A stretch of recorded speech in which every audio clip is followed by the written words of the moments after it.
Bonjour, bonjour, bonjour à tous. Merci de votre présence. Donc, le dernier déjeuner philo et pour cette journée dédiée aux femmes. Donc, le déjeuner philo propose une conversation autour de votre ouvrage, Fabienne Brugère, Le peuple des femmes, un tour du monde féministe. Et votre discussion sera menée par Cécile Domas. Fabienne Brugère, vous êtes philosophe et critique d'art. Vous êtes spécialiste en esthétique, en philosophie de l'art, en philosophie moderne, morale et politique, ainsi qu'en théorie féministe. Après avoir enseigné à l'université Bordeaux-Montaigne, vous êtes depuis 2014 titulaire de la chaire de philosophie des arts modernes et contemporains à l'université Paris 8. Vous êtes également présidente de l'université Paris Lumière depuis 2019. Vous avez dirigé et traduit une dizaine d'ouvrages. Pour n'en citer qu'un, je ferai allusion à l'ouvrage que vous avez dédié à Judith Butler, Trouble dans le sujet, trouble dans les normes. Et vous avez publié une quinzaine d'ouvrages. Là aussi, je vais sélectionner quelques-uns. Le sexe de la sollicitude en 2008, L'éthique du care, très important, 2011. La fin de l'hospitalité, que vous avez pu coéditer avec Guillaume Leblanc. On ne naît pas femme, on le devient, en 2019. Vous êtes également membre du comité de rédaction de la revue Esprit. Vous co-dirigez 2 collections, une collection aux éditions ENS Care Studies et aux éditions Le Bord de l'eau, la collection Diagnostic que vous co-dirigez avec Guillaume Leblanc. Et c'est également avec Guillaume Leblanc donc, que vous avez publié Le peuple des femmes, un tour du monde féministe. Je précise que Guillaume Leblanc, hier, a reçu la mention spéciale du jury pour son ouvrage « La solidarité des éprouvés ». Donc, votre livre est un tour du monde, un voyage philosophique des pratiques d'émancipation féminine. C'est une enquête qui montre ce que les femmes mettent en place pour combattre le patriarcat. Vous avez été en partie sur le terrain en interrogeant des activistes, des artistes, des femmes engagées, mais également des hommes concernés. Je ne vais pas en dire plus parce que votre livre est riche et dense. Il porte la voix des femmes et parle de l'enjeu central d'égalité. Donc, comme je l'ai dit, votre échange sera mené par Cécile Domas. Vous êtes journaliste au journal Libé depuis 1994, spécialiste des questions de genre. Vous avez écrit notamment en 2007 « Qui a peur du deuxième sexe ?» Vous êtes aujourd'hui rédactrice en chef adjointe et responsable de la newsletter « Elle », consacrée au féminisme et au genre. Je vous laisse la parole et vous remercie. Merci beaucoup. Bonjour, merci d'être donc venu à ce déjeuner philosophie. Nous sommes donc ravis d'être ici et nous remercions évidemment les rencontres philosophiques de Monaco, Charlotte Casseraghi, Robert Maggiori et Raphaël Zaguri-Orly d'avoir organisé cette rencontre avec bien sûr la médiathèque de Monaco. Et donc, nous allons parler féminisme pendant 1 heure, à l'heure du déjeuner. C'était une façon comme une autre de parler de féminisme, parce qu'on parle de féminisme à toutes les heures de la journée, ça doit être le cas. Alors, plus particulièrement, le féminisme, c'est très large, ça englobe énormément de thématiques. Et ce qui est très intéressant avec le livre de Fabienne Brugère et Guillaume Leblanc, c'est qu'ils sont partis d'un concept qui peut-être est peut paraître un peu étrange quand on n'est pas habitué sur cette idée du peuple des femmes et de savoir qu'est-ce qu'ils recouvrent et qui sont-elles, que font-elles et quelles sont leurs stratégies et leurs pratiques. Puisque la deuxième partie de notre interrogation, c'est de savoir faut-il se révolter ou pas. Bien sûr, cette discussion s'inscrit dans ce grand mouvement de MeToo, commencé en 2017, qui est, on peut le dire parfois, alors je ne sais pas si Fabienne Brugère sera d'accord avec ça, comme un 4e mouvement du mouvement féministe, une 4e étape, une 4e vague. Donc on est dans une période extrêmement transformatrice des relations entre les hommes et les femmes, avec parfois des difficultés, des violences, des backlash, comme on dit, des retours en arrière, mais aussi des avancées. Ça provoque énormément de discussions à tous les niveaux de la société, que ce soit dans le quotidien, au sein des couples, au sein des familles, mais aussi bien évidemment dans les instances les plus hautes de tous les pays au niveau des pouvoirs, puisque d'une certaine façon, on peut dire aussi que tout ce qui se passe au niveau géopolitique aujourd'hui à travers le monde est aussi traversé par ces questions féministes et par la question des droits des femmes, et notamment autour du corps des femmes. Bref, la question est très très large. On va partir de ce concept donc de peuple des femmes qui est extrêmement intéressant. Et donc ma première question va être extrêmement simple. De qui parlez-vous? Qui est ce peuple des femmes? Puisque en général, on parle d'un peuple dans la tradition philosophique, un peuple qui n'a pas de sexe ni de genre. Alors, qui est ce peuple des femmes, Fabienne Brugère?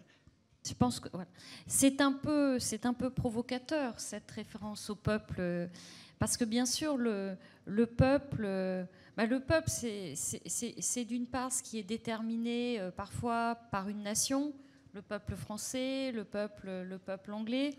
C'est aussi ce qu'on caractérise parfois de manière péjorative, le peuple, la plèbe, cette idée qu'il y aurait une classe inférieure et une classe supérieure qui parlerait d'une classe inférieure.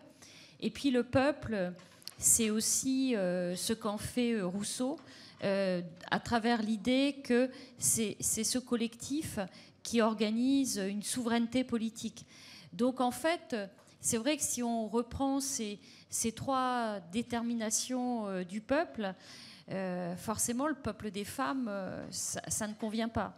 Alors pourquoi évoquer la perspective d'un peuple des femmes? Déjà, il y a quelque chose d'anecdotique, mais qui a son importance. Lorsqu'il y avait eu l'entretien d'Adèle Haenel avec justement les journalistes de Mediapart, elle avait évoqué au sujet de MeToo et puis au sujet de tout ce qui est prise de parole sur les questions de harcèlement, de viol, elle avait évoqué cette idée d'un peuple des femmes. Donc ça m'avait à ce moment-là intriguée. Mais dans le livre, l'idée du peuple, après, de manière, je dirais, réflexive, c'est la possibilité d'un peuple, je dirais, infini, d'un peuple qui n'a pas de frontières. Et quand j'entends un peuple qui n'a pas de frontières, je veux dire un peuple transnational. Qu'est-ce que c'est déjà que le peuple des femmes au sens d'un peuple qui serait constitué par les mouvements d'émancipation des femmes partout dans le monde? C'est un peuple transnational, c'est-à-dire c'est un peuple qui se reconnaît de pays à pays à travers des oppressions qui sont similaires.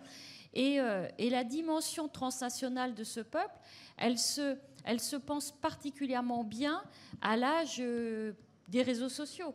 Parce que les réseaux sociaux, c'est justement ce qui permet aussi de faire circuler tel ou tel message féministe, telle ou telle violence inacceptable et tel ou tel combat féministe. Comme par exemple la performance des femmes chiliennes, l'Astésis, qui est une performance où les femmes, justement, protestent contre les violences faites aux femmes avec, justement, des bandeaux noirs et avec une marche qui est une marche en même temps où les femmes, elles affirment aussi leur puissance de lutte. Donc, c'est un peuple transnational, c'est un peuple aussi qui n'est pas du côté d'une verticalité.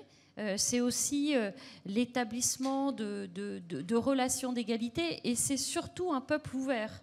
C'est-à-dire que c'est pas femme au sens biologique du terme, c'est femme au sens de tout ce que permettent les mouvements d'émancipation des femmes en termes de programmes politiques.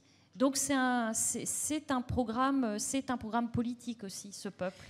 Est-ce qu'il a des visages concrets? Est-ce que vous pourriez nous donner des visages concrets de ce peuple? Parce que vu que vous avez passé 2 ans à aller investiguer chaque mouvement dans divers pays du monde, est-ce que vous pouvez nous donner des cas concrets de ces visages? Parce que le peuple, il a toujours des visages multiples, quelques visages caractéristiques qui nous montrent la diversité et comment ce peuple peut travailler ensemble. Alors, je donnerai tout d'abord un visage qui me semble particulièrement intéressant, c'est Ni Una Menos. Ni Una Menos, en fait, c'est au départ un mouvement féministe argentin qui se consolide vraiment autour de la lutte contre les féminicides. L'Argentine fait partie des pays au monde où il y a le plus de féminicides. Et donc, Ni Una Menos, c'est pas seulement un regroupement de féministes autour de cette question des féminicides. Ça commence déjà par une coordination des mouvements féministes autour des féminicides avec les mouvements féministes de lutte pour le droit à l'avortement, avec les mouvements des mères de la place de Mai au moment de la dictature, lorsqu'elles venaient manifester pour leurs fils disparus.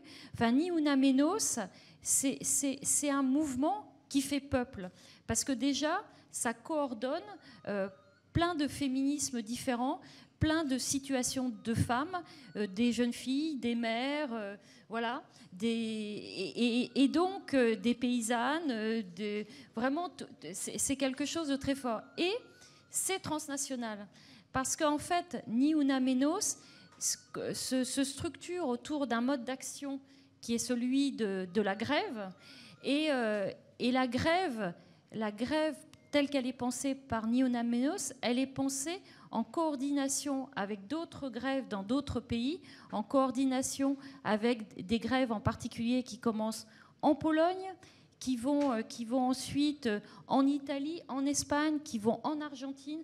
Donc on a bien ce caractère de peuple.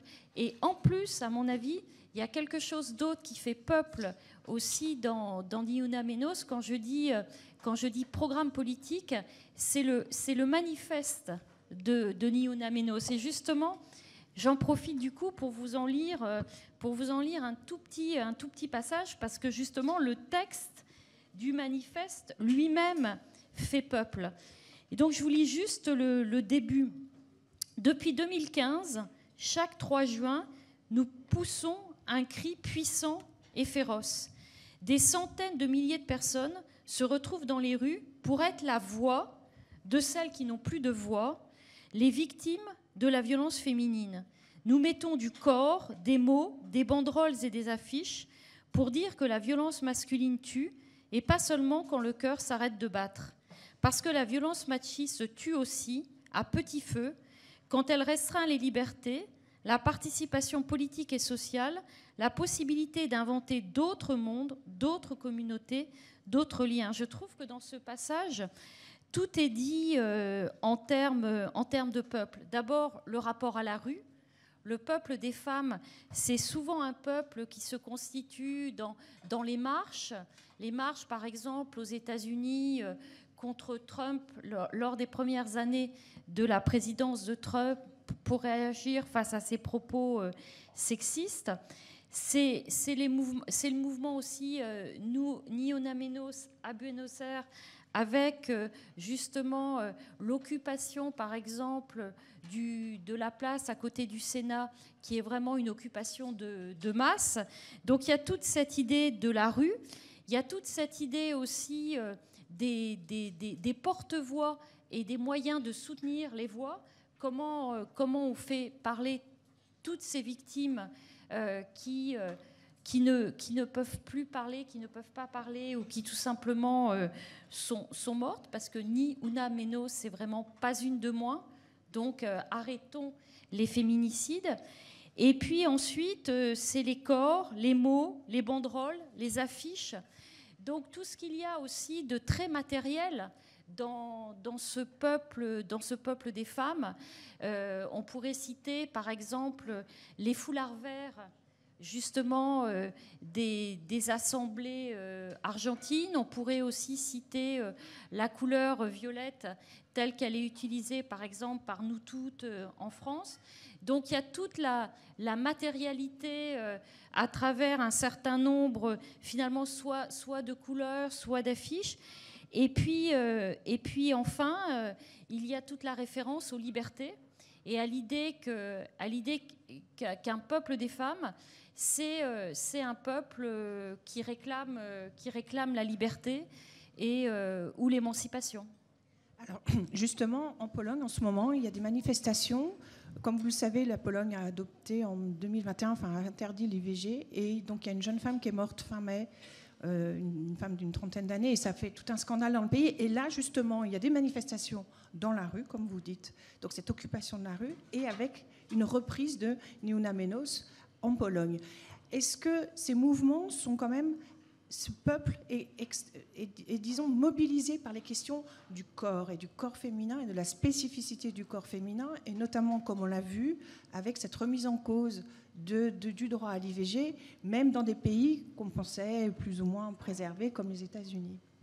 Il faut évoquer là-dessus la question du contrôle des corps des femmes. C'est vrai que le droit à l'avortement, c'est un point névralgique. Parce qu'en fait, si on prend la situation de la Pologne, en fait, il y a eu un moment où l'avortement était autorisé. Et donc, on pourrait dire, du point de vue des droits des femmes, on est dans une situation de régression.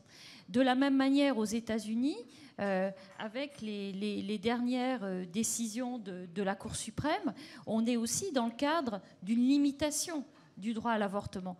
Et puis, d'un autre côté, il y a des pays, justement comme l'Argentine, ou pourtant pays très catholiques, où le droit à l'avortement a été autorisé très récemment. On pourrait aussi citer l'Irlande, pays également très catholique, où le droit à l'avortement a été en plus autorisé par référendum, et par un référendum qui mobilisait d'ailleurs aussi bien les hommes que les femmes.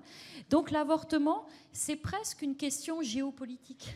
On pourrait regarder tous les 5 ans la carte du monde et voir comment cette question du droit à l'avortement, elle bouge avec les signes rouges, les signes verts. Et donc, ça correspond, à mon avis, à vraiment ce lieu du contrôle sur le corps des femmes, du contrôle sur les droits reproductifs, parce que bien sûr, c'est une situation où le corps des femmes, il est associé au fait que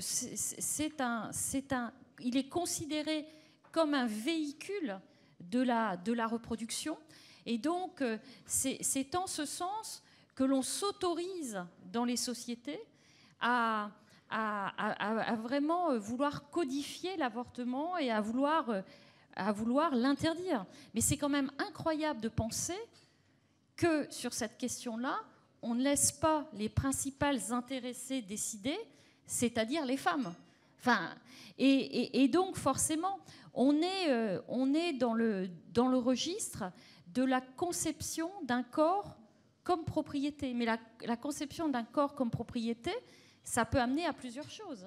La conception d'un corps comme propriété, ce sont par exemple les femmes féministes dans les années 70 avec le slogan « Mon corps est à moi, un enfant quand je veux ». Et donc forcément, c'est l'un des vecteurs de cette revendication, c'est le droit à l'avortement, c'est aussi la contraception. Mais le corps comme propriété, ça peut être aussi, dans un système, disons, patriarcal, eh bien, le corps des femmes qui est la propriété des hommes. Et donc, dans ces cas-là, ça mène bien évidemment à tout ce contrôle que l'on exerce sur le corps des femmes. Et puis aujourd'hui, je dirais que la question de l'avortement, c'est vraiment l'objet d'un véritable positionnement politique et qu'il y a vraiment des contre-révolutions qui sont des révolutions antiféministes et qui utilisent vraiment la limitation du droit à l'avortement ou l'interdiction du droit à l'avortement, parce que la Pologne est un des pays au monde aujourd'hui où l'avortement est vraiment quasiment impossible. Et donc, il y a vraiment des contre-révolutions, des mouvements antiféministes où l'avortement est un marqueur, est en quelque sorte un symbole du retour à un ordre que l'on pourrait dire patriarcal, ancien. Est-ce que ce qui se joue aussi bien sur le plan privé par rapport, par exemple, aux violences conjugales et aussi, donc, et après sur la sphère publique, la remise en cause du droit à l'avortement. Est-ce que c'est cette question de la propriété du corps des femmes qui est au cœur des enjeux d'aujourd'hui ? Alors, je crois que la question, je pense que sur la question du corps comme propriété, enfin ça c'est un des acquis de ce livre, il faudrait établir des différences, parce que je crois qu'il y a des différences entre ce qu'on appelle les pays du Nord et ce qu'on appelle les pays du Sud. Je crois qu'il est évident que dans des sociétés comme les nôtres, de culture, je veux dire, européenne, avec une histoire des idées telle qu'elle est, la question de la propriété est essentielle, parce que bien évidemment, si on prend par exemple le modèle de la Révolution française, c'est un modèle qui maintient la propriété, un droit à la propriété. Si on prend l'histoire des idées européennes, que ce soit à travers Locke ou à travers d'autres philosophes, si on prend par exemple les travaux de Louis Dumont sur l'individualisme, il y a une histoire de l'individu qui fait que l'individu, il est toujours conçu dans un parallélisme entre la propriété de biens et la propriété de soi. Ça, ce sont par exemple les travaux aussi de Robert Castel qui ont rappelé toute l'histoire comme ça individualiste de nos sociétés. Donc je crois que quand le féminisme se met au point à partir des suffragettes, et puis encore au XXe siècle, avec justement les années 70, et encore ce qui se passe maintenant, la question du corps comme propriété, c'est donc forcément un enjeu politique essentiel, parce que notre cadre, c'est celui de l'individu et de l'individualité. Je pense qu'il y a des pays, des cultures, et davantage au sud, où la question est autre. C'est-à-dire que la question n'est pas tant celle, justement, des individus, n'est pas tant celle de ce parallélisme entre propriété de biens et propriété de soi, parce que, précisément, on peut être dans le cadre de sociétés où, par exemple, la culture des terres est structurée autour de communs, autour précisément d'une paysannerie où tout le monde travaille les mêmes terres sans qu'elles soient telle ou telle, où il y a aussi une importance de la communauté. Et je crois que dans ces cas-là, eh bien, la notion n'est pas tant celle du corps propriété que celle du corps en relation. Alors, il y a un concept qui dit parfois ça actuellement dans certains travaux aujourd'hui. Je pense en particulier aux travaux de Véronica Gago, qui a dit qu'en fait, dans tous ces mouvements du Sud, et en particulier aussi, par exemple, les mouvements écoféministes, les mouvements de femmes qui luttent justement pour garder un caractère communautaire des terres, qui luttent aussi pour maintenir les ressources en eau, qui parle de corps-territoire. Mais corps-territoire, ça peut être un peu compliqué. Moi, je crois qu'il faut dire corps en relation. Et quand on est sur la question du corps en relation, eh bien, on ne voit pas forcément les choses de la même manière que dans le cas du corps propriété. Parce que le corps propriété renvoie toujours à la prééminence de l'individu, du soi, alors que le corps en relation, il renvoie beaucoup plus à l'idée d'un corps en situation. Est-ce que ça pose aussi la question du rapport à l'environnement, à la nature, et donc à ce positionnement écoféministe qui est aussi très important. Est-ce que vous pouvez nous en dire deux mots sur la façon dont il s'exprime aujourd'hui, et donc cette distinction que vous avez faite qui est très intéressante entre le corps en relation et le corps à soi. Donc le corps en relation, ce serait donc quoi ? D'être plus conscient de ce qui nous entoure, d'être moins disons, replié sur son propre corps et d'être peut-être plus ouvert. Qu'est-ce que ça implique ? Ça veut dire que si on fait un tour du monde féministe, les premiers vecteurs du féminisme et les premiers messages de lutte féministe ne sont pas forcément les mêmes. C'est-à-dire qu'effectivement, en Europe, je le répète, vraiment l'avortement, c'est vraiment un marqueur fort du féminisme, parce que ça renvoie bien à cette idée que nous sommes propriétaires de nous-mêmes et que l'on n'a pas, et que opprimer les femmes, c'est justement ne pas respecter le fait qu'elles devraient être, comme les hommes, propriétaires d'elles-mêmes. Et dans d'autres parties du monde, forcément, les choses peuvent être très différentes. Si on prend par exemple le mouvement des femmes sans terre au Brésil, qui est généralement un mouvement de femmes que l'on appelle autochtones et qui est un mouvement rural. Un mouvement rural de femmes souvent analphabètes, paysannes, donc pauvres, qui décident en 2020 de se réunir à Brasilia.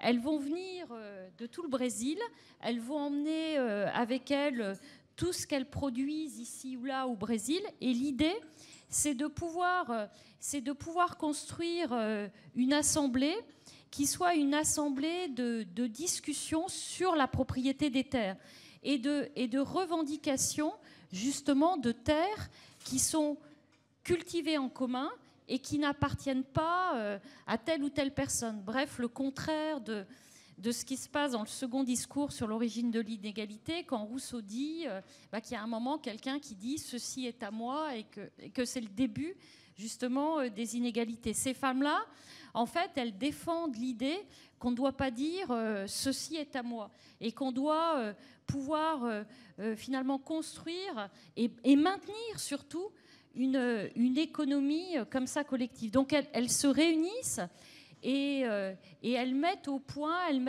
un programme qui est davantage un programme écologique, qui est un programme sur justement la nécessité de cultiver les sols de la manière la plus respectueuse possible de ces sols, sur la nécessité de maintenir pour ces paysannes les ressources en eau. Donc là, il s'agit beaucoup plus d'écoféminisme. Et ce qui est un marqueur, c'est la question de la terre. Donc en fait, et parfois, c'est à partir de la question de la terre, qui est aussi une question qui peut d'ailleurs concerner les hommes, qui concerne aussi les enfants, qui concerne finalement toute la communauté, que ces femmes, elles peuvent en arriver aussi, dans certaines circonstances, à parler de la question de l'avortement. Mais parler de la question de l'avortement, ça ne peut pas venir tout de suite. Parce qu'au départ, c'est une question difficile parce que précisément, elles ne sont pas dans ce registre de la propriété. Donc, je crois qu'aujourd'hui, il y a bien sûr une universalité, on pourrait dire, ou en tout cas une généralisation. Enfin, en tout cas, on retrouve la question de l'oppression des femmes partout dans le monde, mais elle n'a pas partout les mêmes formes, elle ne concerne pas toujours les mêmes classes sociales non plus. Et je pense que vraiment dans les pays dits du Sud, il y a vraiment un modèle de féminisme, on pourrait dire, du monde paysan, qui est vraiment lié à ce qu'on peut appeler l'écoféminisme et qui est vraiment très fort et qui a de quoi inspirer, on pourrait dire, les pays du Nord. À vous écouter, on voit bien que le féminisme, en fait, ça déborde largement la question des femmes, même de l'égalité, et que c'est aussi une vision du monde, une vision politique, économique, sociale, environnementale du monde, d'une certaine façon. Oui, c'est vraiment l'une des convictions du livre, c'est-à-dire que le féminisme est un programme politique. C'est un programme politique de changement de société, c'est un programme politique de critique des relations de domination. Et on pourrait dire là-dessus, on pourrait peut-être reprendre là-dessus ce que vous avez dit tout à l'heure sur les différentes vagues du féminisme. J'aime pas toujours cette notion de vague, mais elle dit quand même quelque chose, parce que, en fait, le féminisme, il commence par une revendication politique, qui est celle d'avoir justement des droits politiques, la possibilité que les femmes puissent bien être considérées comme des sujets politiques par l'affirmation du vote. Après, il y a un moment dans le féminisme où ce qui est important, c'est toute la question, on pourrait dire, des droits ordinaires, droit à la contraception, droit justement à l'avortement, toute la question aussi de la suppression du chef de famille comme étant masculin, etc. Donc suppression de tous ces domaines où, par exemple, la femme avait besoin de l'autorisation du mari pour travailler. Puis après, il y a un troisième moment dans le féminisme qui est, on pourrait dire, le souci de ce qu'on a appelé les minorités. Donc la question aussi de la reconnaissance des autres sexualités, des sexualités gays, lesbiennes, donc, qui a souvent été considéré comme étant plutôt un féminisme culturel. Et puis, c'est vrai que maintenant, je crois qu'il y a dans le féminisme un retour du sujet femme, mais comme sujet politique, c'est-à-dire comme étant porteur de questions d'émancipation, et de questions d'émancipation qui, bien évidemment, ne concernent pas que les femmes, qui concernent la société en général. Donc forcément, là-dessus, se jouent aussi des mouvements qu'on peut appeler mouvements de lutte anticapitaliste, mouvements de lutte en faveur de l'écologie. Et je crois que l'écoféminisme est quelque chose d'extrêmement fort aujourd'hui. Et puis des mouvements aussi de lutte pour la reconnaissance de sexualité, pas seulement hétérosexuelle. Alors, pour ça, il faut se faire entendre. Et pour se faire entendre, il faut parler. Et pour parler, il faut avoir de la voix. Et il faut avoir une voix qui porte. Souvent, les femmes sont sans voix, ou en tout cas, on ne les entend pas. Et je voulais juste vous citer une écrivaine, Deborah Levy, qui a beaucoup de succès en ce moment en France, qui est anglaise.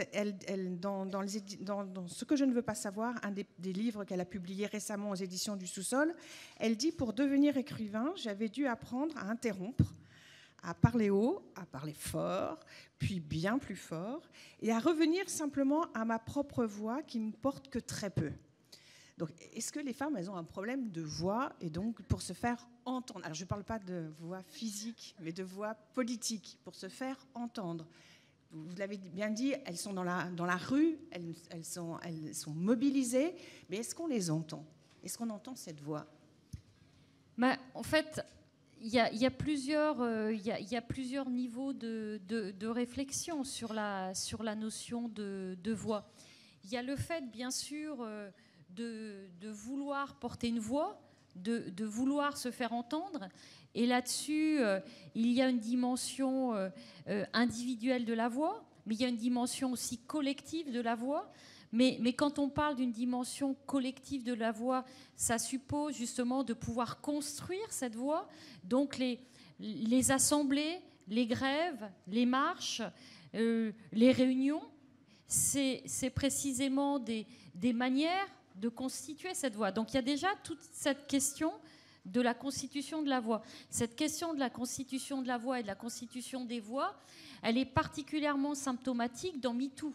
Parce que MeToo, c'est vraiment ce mouvement par lequel, en fait, on commence à s'exprimer sur les réseaux sociaux, sur des situations de violences faites aux femmes, sur des situations de harcèlement, sur des rapports de domination. Et puis, petit à petit, eh bien, d'autres voix arrivent, et c'est vraiment toujours le « moi aussi ». Moi aussi, il m'est arrivé cela. Et le « moi aussi », eh bien, en arrive à constituer, on pourrait dire, un corps collectif de la violence faite aux femmes, mais un corps collectif qui est un corps qui va pouvoir déterminer, qui va pouvoir construire ce qu'on appellerait une agency, c'est-à-dire une capacité à agir. C'est ça qui est étonnant dans MeToo, c'est que la juxtaposition des témoignages concordants qui font que moi aussi arrive à déterminer finalement la possibilité d'une action collective. Et donc ce qui est encore plus étonnant, c'est que alors que ce qui apparaît dans tous les témoignages, c'est bien que les femmes sont des victimes, eh bien les femmes vont se déterminer en résistantes. Elles vont se déterminer en résistantes, elles vont décider d'agir, et donc on passe de la femme victime, on pourrait dire, à une puissance féministe, à l'importance précisément d'une agentivité. C'est ça qui est nouveau dans les voix des femmes. C'est qu'aujourd'hui, elles sont capables d'apparaître comme constituant une forme de puissance collective. Alors bien évidemment, il n'y a pas de voix des femmes, il n'y a pas de reconnaissance de cette puissance féministe s'il n'y a pas des institutions suffisamment démocratiques. On est bien... il est certain que les voix des femmes, elles peuvent être totalement écrasées par des dictatures qui peuvent très bien ne laisser aucun trou, je veux dire par là, aucune possibilité d'écoute de ces voix. Ces voix, elles peuvent être perçues comme voix de résistance quand il y a précisément des moments où elles trouvent quand même les moyens de pouvoir faire sonner, on pourrait dire comme ça, leur résistance. Et c'est à ce moment-là que la résistance peut se transformer justement en puissance féministe et peut justement déclencher des transformations politiques. Je pense justement en Ukraine, où les féministes sont très mobilisées contre l'invasion russe, et en Iran, où le mouvement est parti en septembre dernier des féministes et des femmes. Et donc ce courage de s'élever et de s'opposer et de résister au prix d'une perte de vie même. Ce qui amène cette dernière question, et après je passerai la parole à la salle. C'est l'autre partie de l'intitulé de notre rencontre, c'est est-ce qu'à un moment, quand on est trop écrasé ou qu'on n'est pas écouté, ou que, par exemple, dans les cas des violences sexuelles ou conjugales, des femmes se retrouvent, en fait, elles dénoncent, mais elles se retrouvent très minorisées et mises en difficulté par le fait qu'elles aient pris la parole dans l'espace public. Est-ce que ce peuple, alors si on revient au sens large, doit-il se révolter? Est-ce que les femmes doivent se révolter? Moi, je commencerai par quelque chose qui renvoie à d'autres textes que j'écris. Je dirais que de toute façon, dans les situations de violence faites aux femmes, il faut du soutien. Il faut des politiques publiques qui soient des politiques de soutien aux victimes et qui soient donc des politiques de lutte contre les violences faites aux femmes. Et ces politiques publiques de lutte contre les violences faites aux femmes, soyons très concrets, elles doivent être efficaces. C'est-à-dire, on doit pouvoir voir par les statistiques les transformations et justement le fait qu'elles servent vraiment à lutter contre ces violences. Donc des politiques de soutien, ce qu'on pourrait appeler des politiques de care en anglais, c'est-à-dire des politiques qui prennent soin des femmes quand elles sont des victimes, et c'est vraiment nécessaire. Et ça, c'est généralement, bien évidemment, plus facile dans les régimes dits démocratiques. Et donc, je pense qu'il y a un type de féminisme qui doit toujours exister, qui est celui de la demande insistante de politiques publiques qui soient des politiques de soutien des femmes victimes de violences. La deuxième chose là-dessus, qui est plus une question sur comment finalement se fait la résistance. je crois que la question de l'organisation de la résistance, forcément, elle est très différente d'un pays à un autre. C'est très différent de résister en France et de résister en Iran. Parce qu'effectivement, comme vous l'avez dit, dans la résistance elle-même, telle qu'elle peut s'organiser en Iran, dans le fait de revendiquer des politiques d'égalité, dans ce fait même-là, il y a un risque de mort, il y a un risque d'arrestation. Donc, je crois que la résistance, elle doit toujours se faire avec, on pourrait dire, des tactiques spécifiques selon les différentes régions du monde. Après, je crois que, je reviendrai là-dessus à la question du peuple, je crois que dans la résistance, il doit y avoir aussi des formes d'entraide transnationale. Et donc, c'est vrai que les Iraniennes, par exemple, il faut trouver les moyens de voir en quoi, justement, on peut être à leur côté, même si, face à ça, on se trouve souvent assez démunis. Donc la résistance, elle est vraiment à penser à chaque fois à travers aussi des zones géographiques. Vous parlez plus de résistance que de révolte. C'est-à-dire que la résistance, ce que je trouve intéressant dans la résistance, et pour moi ça caractérise le féminisme, c'est qu'elle introduit la durée. Parce que le féminisme, en fait, on a l'impression que ça revient comme ça, à certains moments, que par exemple, aujourd'hui c'est très présent, il y a 20 ans, c'était absent. Mais en fait, tout ça est faux. Parce que le féminisme, c'est un long processus.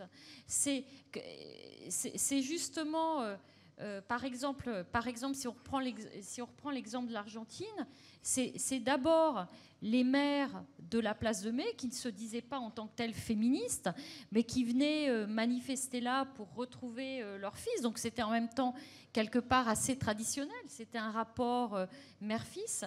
Mais c'est après les Argentines qui partent s'exiler en Europe, qui reviennent en Argentine et qui veulent justement une reconnaissance du droit à l'avortement. C'est après Ni Una Menos. Enfin, résistance parce que forcément, le temps est long. Et puis, après, la notion de révolte, elle est cependant extrêmement intéressante. Elle dit quelque chose de l'événement tel qu'il arrive à un moment ou un autre, comme en Iran dernièrement. Mais cette révolte, elle doit toujours être connectée. C'est ce qu'on ne voit pas, mais ça existe. Elle doit toujours être connectée au temps long de la résistance. Je pense sauf si vous vouliez conclure. Moi, il me reste à vous remercier. Franchement, merci de porter toutes les deux à différents niveaux la voix des femmes. Et je vous invite à continuer la lecture et à retrouver Fabienne Brugère qui va dédicacer les ouvrages derrière vous chez la libraire. Merci beaucoup pour ce passionnant échange. Merci.